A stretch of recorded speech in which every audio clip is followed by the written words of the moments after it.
नमस्कार मित्रांनो, तुमचं स्वागत आहे माझ्या यूट्यूब चॅनलवर। बघू शकताय आज आपण कोशिंबीर बनवायची पद्धत बघूयात। थोडी नवीन आहे, थोडी जुनी आहे।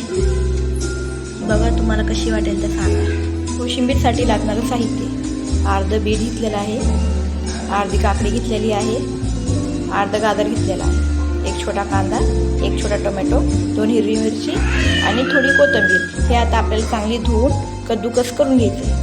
इथे आपण 2 वाटी दही घेऊयात, मध्ये बारीक केलेली हिरवी मिरची टाकूयात, बारीक केलेला कांदा, टोमॅटो, कांदा, कद्दूकस केलेला गाजर, कद्दूकस केलेली काकडी, कद्दूकस केलेली बीट। ह्याच्यामध्ये थोडी साखर टाकूयात, थोडं मीठ, मिक्स करून घेऊयात। मिक्स करून घेतलेला आहे। बघू शकतात आपला कलर कसला आलेला आहे। आता आपण ह्याला एक जिरे मोहरीची तडका देऊयात। बघू शकतात आपला तडका रेडी आहे। आता हे मिक्स करून घेऊयात आपण। आता आपण कोथिंबीर टाकूया।